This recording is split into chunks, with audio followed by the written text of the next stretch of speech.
Well, that's our report for tonight. Stay tuned for more on Mikhail Gorbachev's resignation and Hurricane Bob on the CBS News Sunday Night Report. This is the CBS Sunday Night News. Bill Plant reporting. Good evening. Soviet President Mikhail Gorbachev has fallen from power after an apparent coup by hardline communists. We go now to Jonathan Sanders, who joins us from Moscow. Good morning, Jonathan. Good morning, Bill. It does seem like a coup in Moscow, although an original announcement said that Gennady Yanayev, 54, the vice president, was taking over because of Mikhail Gorbachev's ill health. All the signs seem to indicate otherwise. A special committee, an emergency committee, was formed, and its roster seems like a who's who of the conservatives who've been opposing and resisting Mikhail Gorbachev. Mr. Khrushchev, the head of the KGB, Pugo, the Minister of the Interior, Yazov, the head of the Defense Ministry. They issued an emergency statement, and in the statement they said the reform policies initiated by Mikhail Gorbachev have come to a deadlock.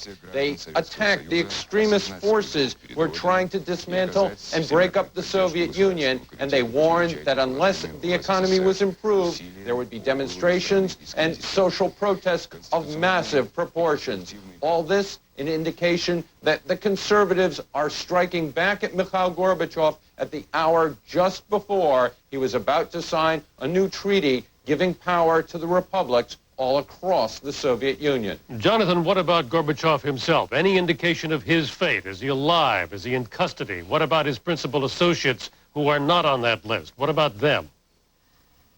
Bill, although Soviet television has been on all morning reading the decrees and reading the statements, we have no information about Mikhail Gorbachev himself or his associates, people like Edward Shevardnadze. Their phones are engaged, or, in the case of some former assistants, are simply not answering. Moscow looks calm this morning, Bill. There are no tanks out. There's no extra security around the television center, but there is this very eerie feeling going on here of a coup. Jonathan Sanders in Moscow, thank you. The reports out of Moscow apparently have the White House scrambling for more details on exactly what has happened. The White House spokesman says President Bush knows of the serious situation in the Soviet Union, but has no further comment at this time. Hurricane Bob, a dangerous storm with winds measured at 115 miles an hour, has passed Cape Hatteras and is gathering speed as it heads north. To meet with him. If I did meet with him, I'd say, hey, please abide with the law. Don't violate a judge's order and stay within the law. But while Mr. Bush chides the protesters for excessive tactics, his Justice Department has intervened on their behalf, saying federal courts have no jurisdiction. Democrats denounce what they say is a president bent on having the issue both ways. His lips have been saying no, no, no to Operation Rescue.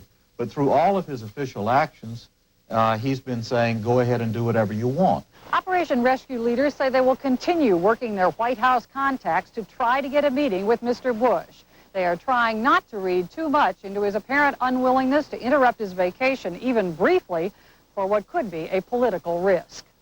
Susan Spencer, CBS News, Kennebunkport. Recapping our top story tonight, Soviet President Mikhail Gorbachev has been ousted from power in an apparent coup.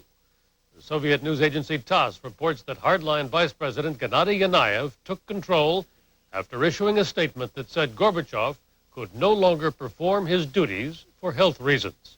Yanayev then immediately imposed a 6-month state of emergency throughout the Soviet Union. That's the CBS Sunday Night News. I'm Bill Plant in New York. Good night. Have a good week.